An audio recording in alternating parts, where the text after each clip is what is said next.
Y después de saludar uno al otro, pueden tomar su lugar.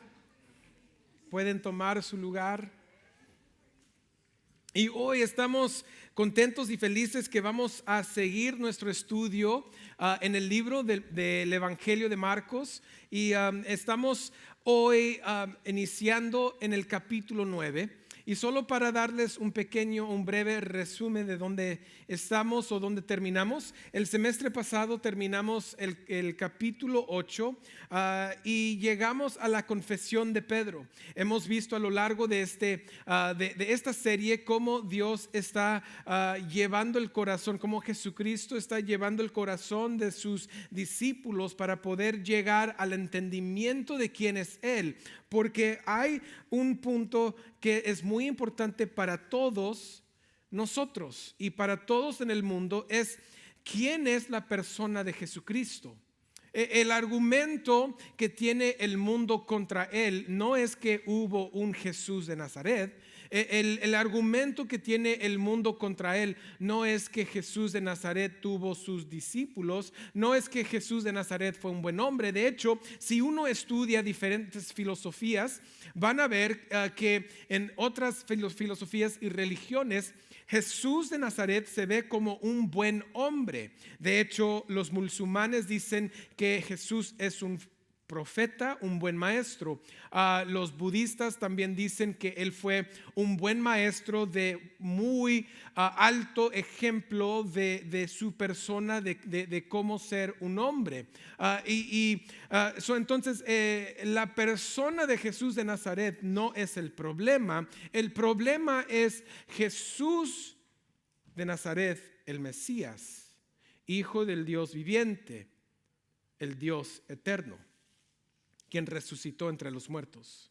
De hecho, si uno estudia la historia, uno va a leer y va a ver fuera de la Biblia que Jesús de Nazaret murió en la cruz del Calvario a la edad de los 33 años, y van a ver también que después de 3 días su cuerpo ya no estaba en la tumba. Eso es histórico. Eso es histórico, no lo pueden argumentar. Eso pasó. El debate y el argumento no es si estuvo el cuerpo en la tumba. El argumento es qué pasó con el cuerpo. ¿Se lo robaron? ¿Lo escondieron? ¿Lo enterraron? O, como dice la Biblia y el cristianismo, o resucitó entre los muertos en el tercer día. Y nosotros vamos a lo largo de nuestra vida, así como los discípulos, en un camino donde Dios empieza a abrir nuestros ojos hacia quién es Jesús.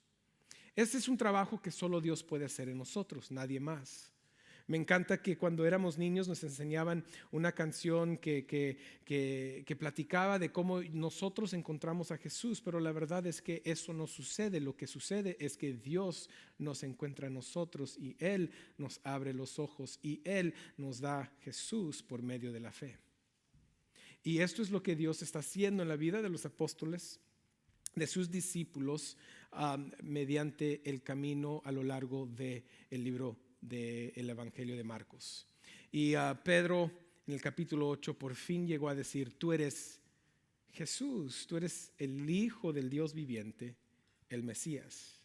Jesús le dice a Pedro, le dice: bienaventurado Pedro, porque eso no se te fue revelado por medio de palabras de hombre, sino se te fue revelado por el Padre en el cielo.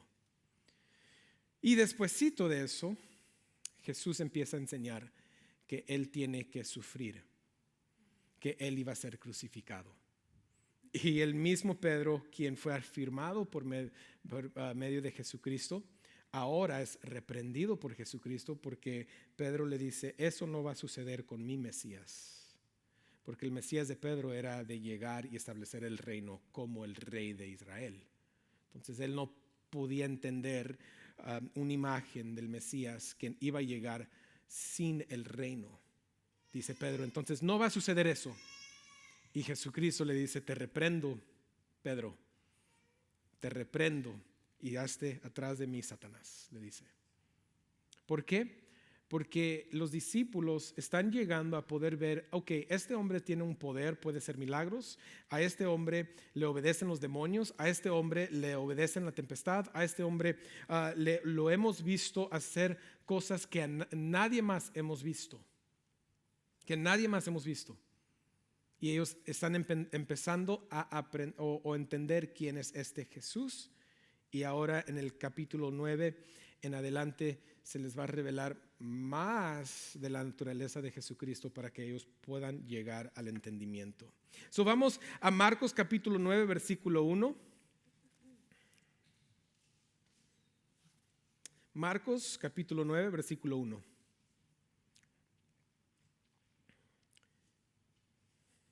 Dice esto, dice, y Jesús les decía, en verdad les digo que hay algunos de los que están aquí que no probarán la muerte hasta que vean el reino de Dios después de que haya venido con poder, con poder. Y aquí es donde iniciamos este evento que nosotros conocemos como la transfiguración. Este versículo es lo que está abriendo esta historia, es lo que está estableciendo la escena.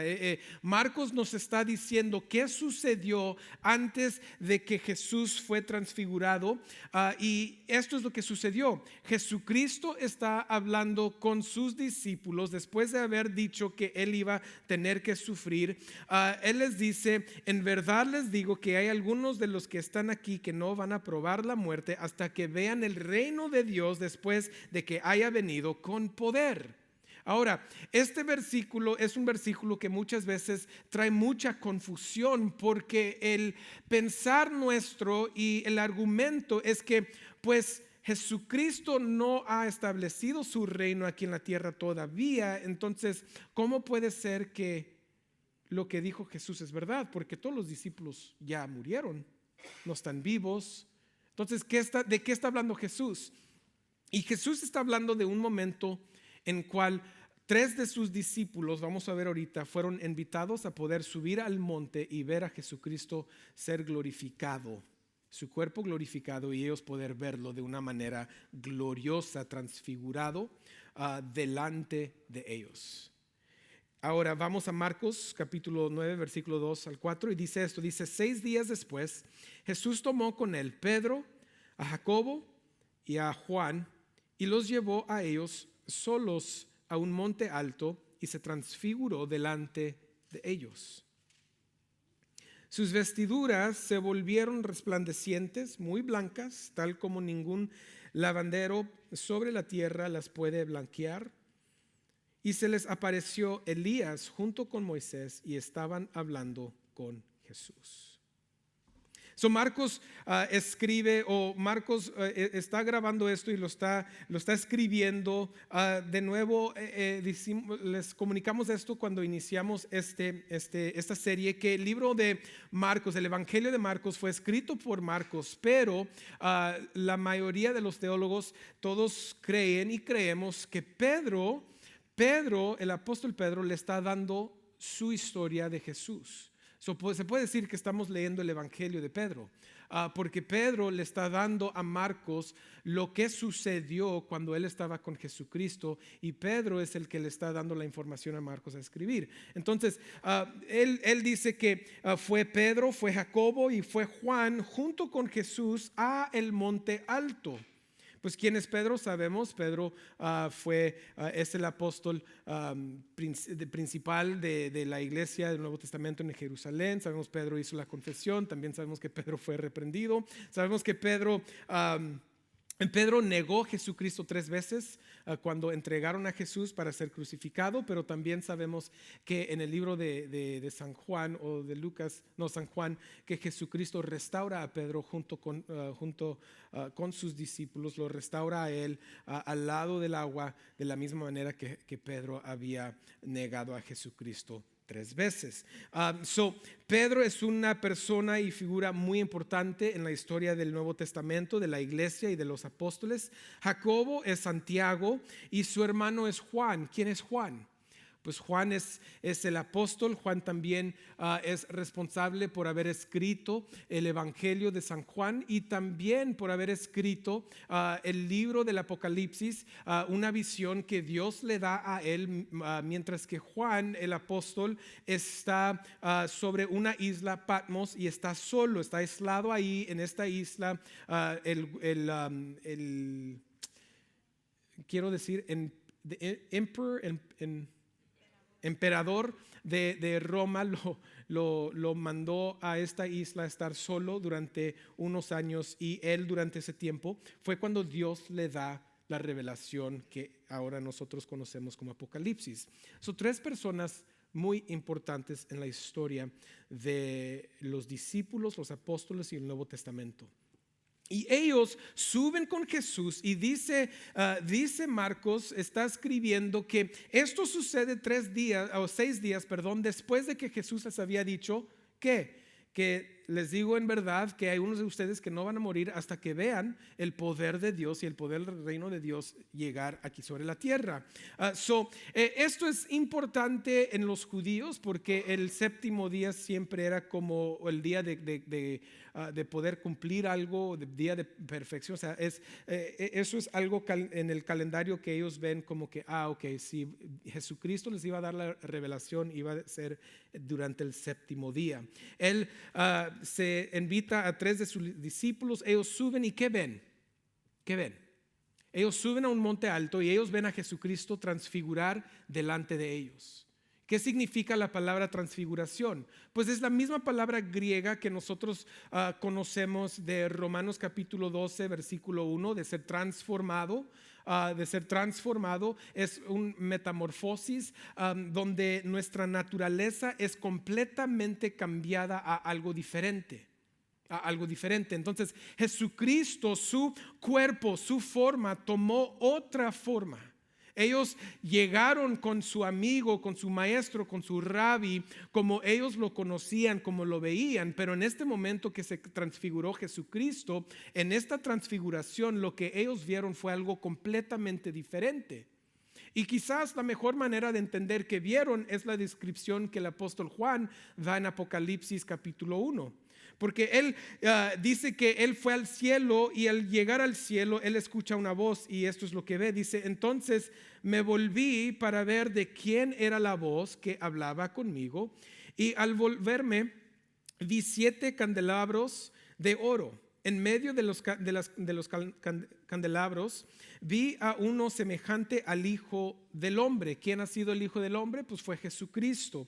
Al Hijo del Hombre vestido con una túnica que le llegaba a los pies y ceñido por el pecho con un cinto de oro. Su cabeza y sus cabellos eran blancos como la blanca lana, como la nieve. Sus ojos eran como una llama de fuego. Sus pies se parecían al bronce bruñado cuando se le ha hecho refulgir en el horno. ¿Refulgir se dice?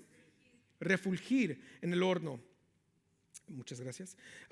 Y su voz como el ruido de muchas aguas. En su mano derecha tenía 7 estrellas y de su boca salía una espada aguda de 2 filos. Su rostro era como el sol cuando brilla con toda su fuerza. Esto es lo que el apóstol Juan vio de Jesucristo en el cielo cuando Él está en su forma en el cielo, en su forma gloriosa.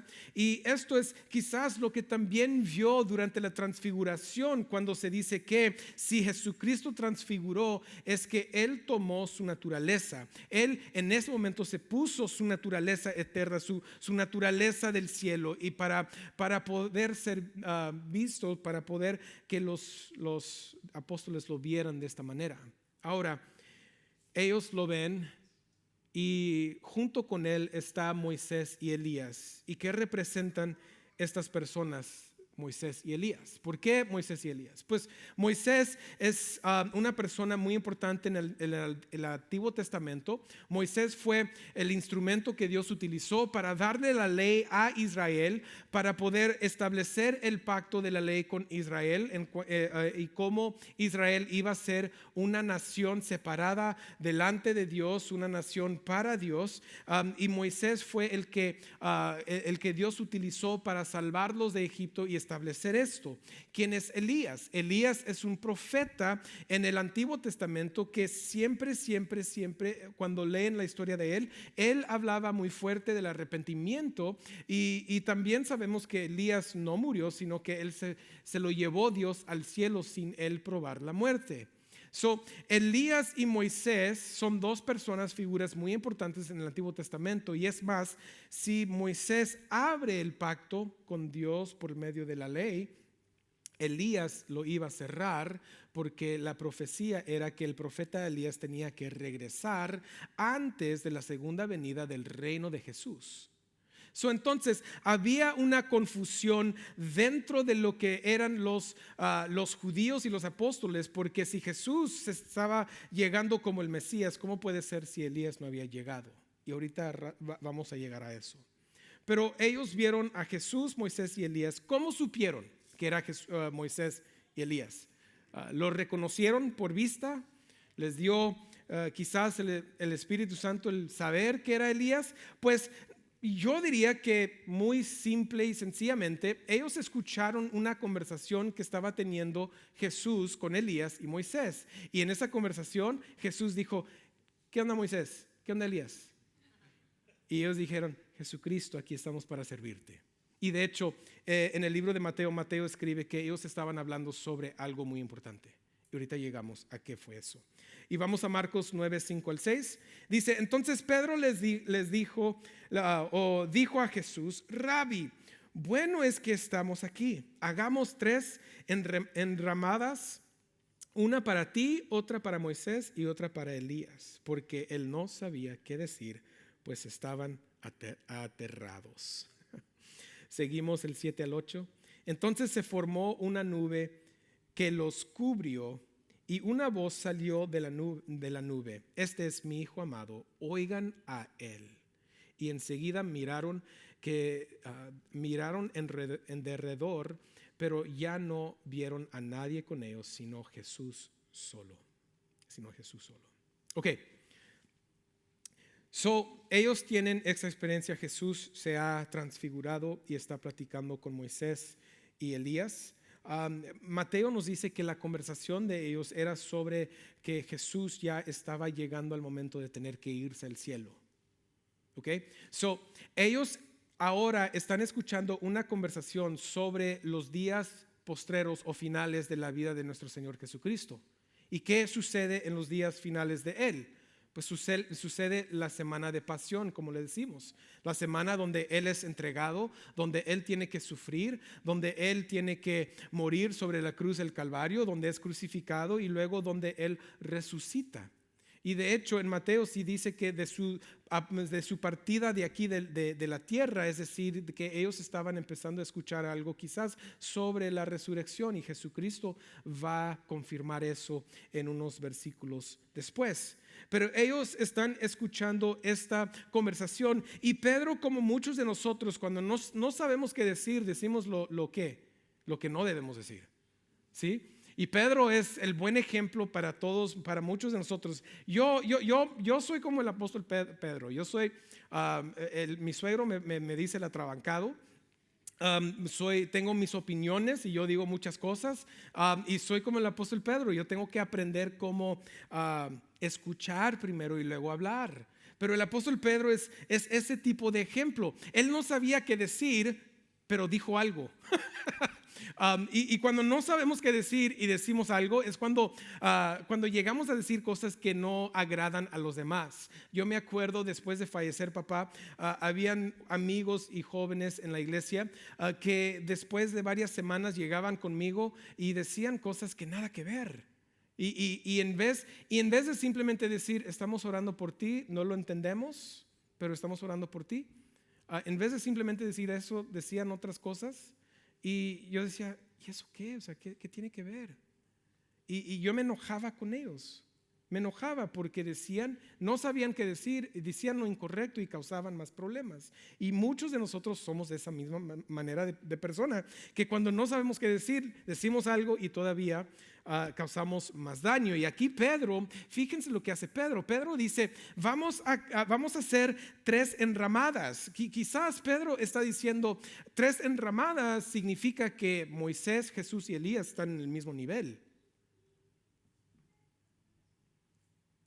Pero después de escuchar la voz, cuando ellos escuchan la voz de Dios, Dios no dice, él es Moisés, Él es Elías, Él es mi hijo. No, no, no. La voz del Padre simplemente dice, Él es mi hijo. Él es mi hijo. Óiganlo a Él. ¿Y qué significa el oír? Significa sí escuchar, entender, pero también significa lo mismo que obedecer. ¿Qué está diciendo Dios? Está diciendo, escúchenlo y obedézcanlo. Obedézcanlo. Pero Dios el Padre, cuando Él habla, Él está elevando a Jesucristo a un nivel más alto que Moisés y que Elías. Él no estaba ahí para servir a Elías y Moisés. Él estaba ahí para ser ministrado por medio de Elías y Moisés.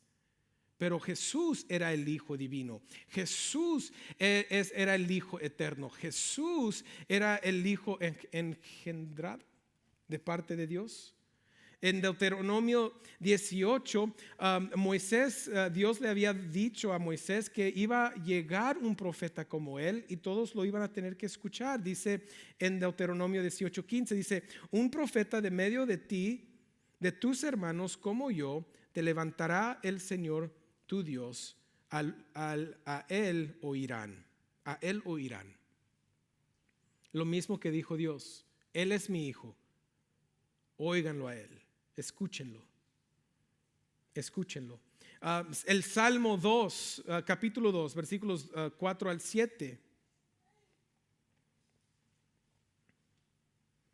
Dice esto el salmista, dice, el que se sienta como rey en los cielos se ríe, el Señor se burla de ellos, luego les hablará en su ira y en su furor los aterrará, aterrará, diciendo, pero yo mismo he consagrado a mi rey sobre Sión, mi santo monte. ¿Y quién es? Dice, ciertamente anunciaré el decreto del Señor que me dijo, mi hijo eres tú, yo te he engendrado hoy.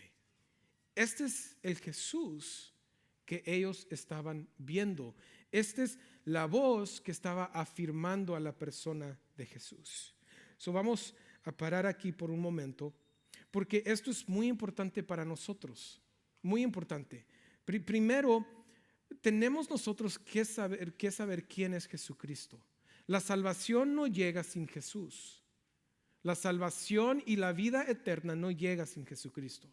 Hoy en día hay muchos diferentes filosofías, religiones, diferentes sectas que nos dicen algo diferente. Nos dicen que quizás tú puedes ser salvo por medio de esta religión, de los musulmanes, o por esta religión, o por esta creencia, o por esta filosofía, o por esta secta. Pero lo que Dios está diciendo es que Él es mi hijo.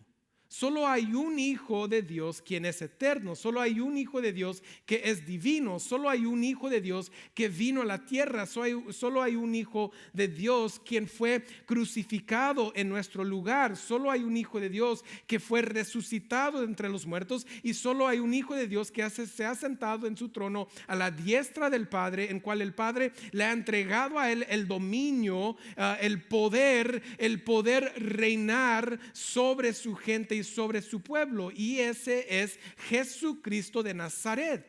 No hay ninguna otra persona, no hay ninguna otra creencia.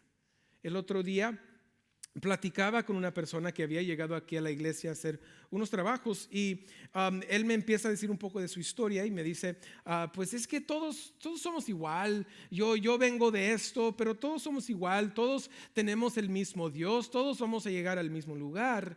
Y al final le tuve que decir, no, Dios quiere que llegues al entendimiento del Evangelio de Jesús. Jesucristo dijo: yo soy el único camino. Él es la verdad y solo es la vida eterna. No hay ninguna manera, ninguna otra manera, ningún otro camino, ninguna otra opinión o filosofía que nos pueda llevar hacia Dios. Solo Jesús. ¿Por qué? Porque Él es el Hijo de Dios. Él es el Hijo de Dios. Y esto para Pedro fue después de la resurrección, después de ver a Jesucristo resucitado entre los muertos, fue algo que cambia su vida. Y la verdad es que cuando Dios llega en nuestros corazones y Él nos revela quién es Jesucristo, eso transforma nuestros corazones. Debería de tener ese tipo de afecto en nosotros. Si tú has llegado a la fe o piensas que has llegado a la fe, pero sigues viviendo la vida igual, quizás no has llegado completamente a la fe. Porque cuando Jesucristo se revela, cuando nosotros llegamos a la fe en Él, hay solo una respuesta que uno puede tener, y eso es obedecerlo a Él. Ya mis opiniones no son válidas. Ya mis deseos no son válidas. Ya las cosas que yo he querido en el mundo ya no son válidas. Lo único que es válido es su voluntad por mi vida. Y lo único que es válido es su palabra que Él me ha dado. Lo único que es válido es su Espíritu Santo en mí y el trabajo que Él hace en mi vida. Si has tú visto una transformación en tu vida cuando llegaste a la fe y ya se te hace más difícil el pecar, dale gracias a Dios. No se te está haciendo más difícil la vida, se te está haciendo más ligera la vida, porque Dios te está cambiando al ejemplo de Jesús, causando en ti el poder obedecer al único quien es digno de nuestra obediencia y nuestra sumisión a Él. Pedro pensaba, pues Moisés, Elías y Jesús, pero el Padre le dijo: no, solo Jesús. ¿Y qué sucede después? Esto es hermoso. Después de hablar Pedro, ellos abren los ojos o ven hacia arriba, y cuando ven hacia arriba ya no está la nube, ya no se escucha la voz de Dios, y ya no está Moisés y Elías, pero sí está alguien. ¿Quién está con ellos? Jesús. Jesús está con ellos. ¿Y para dónde va Jesús? A sufrir. Jesús tomando su transfiguración en ese momento, estando en su gloria, estando hablando con Elías y Moisés, quizás pudiéndose ir con Elías y Moisés, como ellos se fueron. No, Jesucristo se quedó. El mismo Jesús que los llamó a ellos, el mismo Jesús que les está revelando quién es Él, el mismo Jesús que les está enseñando, el mismo Jesús quien es paciente con ellos, el mismo Jesús que los ama y los está llevando por esta vida. Ese mismo Jesús estuvo dispuesto a quedarse con ellos y sufrir, siendo un ejemplo para ellos. Se dice que el camino hacia la gloria tiene que sobrepasar el valle del sufrimiento, iglesia. Todos queremos la gloria, ¿correcto? Todos. Pero lo que se nos hace muy difícil es poder confiar en Dios por el valle del sufrimiento. Y para todos lo va a haber. Pero tengan esto como un motivo, que Jesús estuvo dispuesto a tomar ese mismo camino que ahora nos llama a nosotros vivir. Seguimos, vamos a Marcos 9 al 10. Dice: cuando bajaban del monte, Jesús les ordenó que no contaran a nadie lo que habían visto, hasta que el Hijo del Hombre resucitara de entre los muertos. Y aquí es algo diferente, es algo nuevo. Por eso digo que quizás en la conversación que estaba teniendo Jesús con Moisés y Elías, ya se abrió el tópico de que Jesús iba a resucitar y iba a ascender, porque estaban hablando de de que Jesús ya llegaba el tiempo que Él se tenía que ir de la tierra. Y él le dice que el Hijo del Hombre iba a resucitar entre los muertos. Esa es la primera vez que Jesús les dice que él iba a resucitar. Hasta este punto ellos solo habían escuchado que él iba a sufrir, y ahora él agrega: yo voy a resucitar de entre los muertos.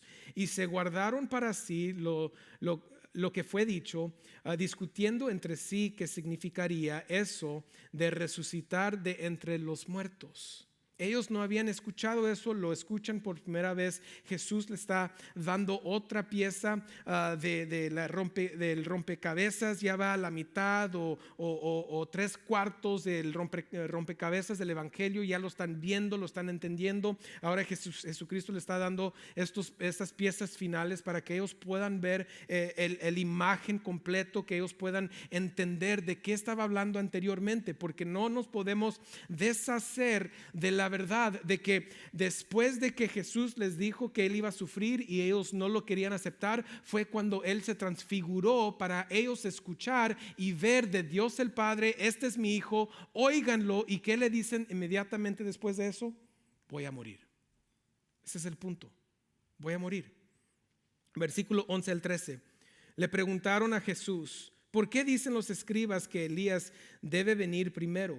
¿Es cierto que Elías al venir primero restaurará todas las cosas?, les dijo. Y sin embargo, ¿cómo está escrito del Hijo del Hombre que ha de padecer mucho y ser despreciado? Ahí Jesucristo está también cotizando Isaías 53. Y luego el versículo 13 dice: pero yo les digo que Elías ya ha venido y le hicieron cuanto quisieron, tal como está escrito de él. ¿Quién es ese Elías? ¿Quién llegó antes de Jesucristo? ¿Quién vino predicando en el desierto antes de Jesús? ¿Quién vino predicando el arrepentimiento antes de Jesús? Pues fue Juan el Bautista. Juan el Bautista fue el Elías, fue el tipo de Elías de venir y llegar antes del Mesías para poder Jesucristo llegar y hacer el ministerio del Mesías. Pero Juan el Bautista también fue ¿qué? Lo mataron. Él dice: ya vino Elías, pero los líderes religiosos y los líderes del gobierno hicieron lo que ellos querían con él. Lo mataron sin saber que él era el Elías. Entonces esto abre otra puerta y ventana para los discípulos, porque ellos decían: Elías no ha llegado, entonces no puede haber un Mesías. Y Jesucristo dice: ya vino Elías. De esta forma. Y para ellos es otro saber: ok, entonces si esto ya sucedió, el Mesías ya puede estar aquí. Todo esto simplemente por el amor a sus discípulos. Jesús les está enseñando y les está dando la oportunidad de poder ver que Él es el Mesías y Él tiene que sufrir. Iglesia, hay una verdad que nosotros podamos ver a lo largo del Evangelio, es esto: nuestra fe no viene por mí mismo o por ti mismo. Nuestra fe llega porque Dios empieza a moverse en nuestros corazones y Él nos revela el Evangelio. Él nos revela quién es Jesucristo. Si todo el mundo reconoce que Jesús de Nazaret es un hombre bueno, todos lo conocen como un buen maestro, todos lo conocen como un buen ejemplo, todos lo conocen como un profeta. El punto es que Él es mucho más que eso. Para nosotros, para el cristiano, Él es el objeto de nuestra fe. Para nosotros el cristianismo, Él fue a la cruz y Él murió por nuestros pecados, pagando el precio necesario para poder perdonar lo que nosotros habíamos hecho contra Dios. Jesucristo fue la persona que fue a la cruz y sobre Él la ira de Dios fue derramada para que tú y yo ahora pudiéramos vivir bajo de la gracia de Dios y el amor del Padre. La persona de Jesucristo, simplemente quién es Él, se merece la obediencia nuestra. Simplemente quién es Él se merece nuestra respuesta y nuestro resultado de querer vivir una vida que glorifica a Él. Una vida dispuesta a sufrir. Una vida en cual nosotros estamos dispuestos a vivir de una forma diferente que pueda comunicar Jesús hacia los demás. El apóstol Pedro negó a Jesucristo 3 veces antes de que Jesús fue crucificado. 3 veces. Y después de eso, en el libro de San Juan, nos dice el apóstol que Jesucristo lo restauró 3 veces, junto a las brasas. Lo restauró hacia el ministerio.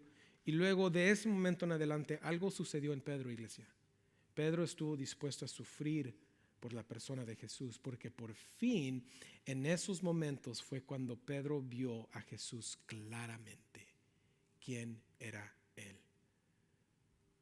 La única diferencia entre Pedro no dispuesto a sufrir y Pedro sí dispuesto a sufrir era tener una revelación completa de Jesucristo, un entendimiento ahora sin vendas, sino que lo estaba viendo completamente claramente, o claramente como él era. Segunda de Pedro 1, 16 al 18, no lo tengo aquí arriba, si quieren abrir sus Biblias, llegar a esta escritura conmigo.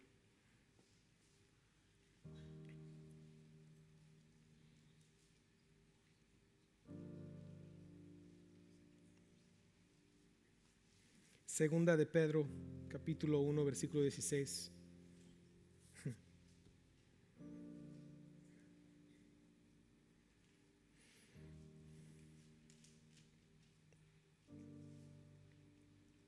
En su primer carta, Pedro llama a la iglesia a poder sufrir bien.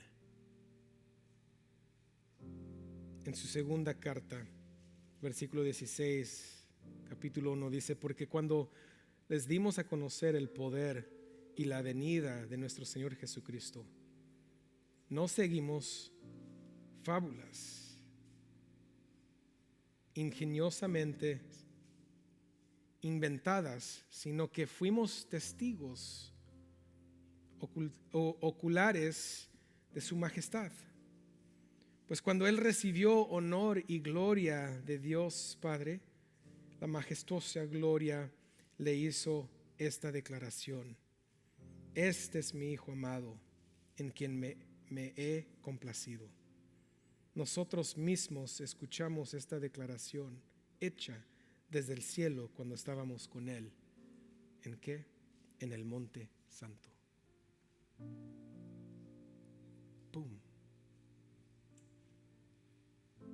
A Pedro se le hizo claro, se le removió la venda, y ahora él está escribiendo como un testigo de la majestuosa gloria de nuestro Señor Jesucristo y lo que él vio en el monte de la transfiguración, de lo que él escuchó de Dios el Padre, de lo que cambió su vida, de lo que transformó a la persona de Pedro, en cual él ahora estaba dispuesto a sufrir por el evangelio, dispuesto a sufrir y obedecer a Jesucristo hasta el punto de la muerte. Pedro sabía que lo iban a matar. Pedro sabía que él iba a morir por el evangelio. Jesucristo le dijo en el libro de San Juan cuando lo restauró. Él sabía, pero ya no importaba, porque él había visto la majestad de Jesucristo. Él había visto la gloria de él. Él había escuchado la voz. Él lo vio resucitar entre los muertos. Ya no hay nadie más por lo cual Pedro iba a vivir su vida, sino solo Jesús. Y cuando le llegan las noticias, se nos dice en la historia de la vida de Pedro que él supo que lo iban a crucificar. Él le dice al emperador, le dice: así como mi Salvador no me puedes crucificar porque no soy digno, tú ponme de boca abajo. Primero, yo no lo conozco. Yo no lo conozco, yo no lo conozco. Y después, no soy digno, ponme boca abajo. ¿Por qué? Porque cuando uno se da cuenta de quién es Jesucristo, la única respuesta es vivir nuestras vidas para Él. La única respuesta que puede tener el creyente es obedecerlo a Él. La única respuesta es una sumisión completa hacia nuestro Señor de señores, nuestro Rey de reyes, el que vino, el que vivió y el que murió y el que resucitó de entre los muertos y el que ha de venir. Él es el único digno. Pero créanme, iglesia, es necesario. Cuando llegas a conocer quién es Jesús, es necesario obedecer. No hay otra respuesta. Ya no hay. Es Él o nada. No puede ser Él y el mundo. No puede ser Él y mi pecado. No puede ser Él y mi ego. Tiene que ser Él. Él. ¿Por qué? Porque Él es su Hijo. Porque Él vino. Él vino a vivir lo que tú y yo no podíamos vivir. Una vida perfecta en obediencia a Dios. Él vino a dar lo que tú y yo no podíamos dar. Un sacrificio de una persona perfecta, en cual fue evidente que no había ninguna falla o falta en Él. Y Él tuvo que resucitar para hacer las primicias de la resurrección, para que tú y yo ahora pudiéramos vivir en esa resurrección por toda la historia de la eternidad con Él. Este Jesús, quien llama a sus discípulos a seguirlo, no los abandona por la gloria, sino que se aparta de ella para acompañarlos en el camino hacia Jerusalén y a la cruz. Qué hermoso ejemplo de nuestro Señor Jesucristo. El punto de este sermón es este: dado que mi fe depende de los actos benévolos de Dios, puedo confiar en que Él me conducirá la fe en su Hijo Jesucristo y me llama a obedecerle.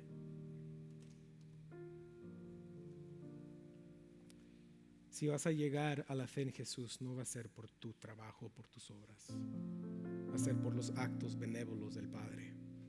Si tú has llegado a la fe en Jesús, no ha sido por tu inteligencia y tu sabiduría o por tus obras, ha sido por los actos benévolos del Padre. Y solamente eso. Dale gracias. Dale gracias. Porque realmente Él nos lleva a la fe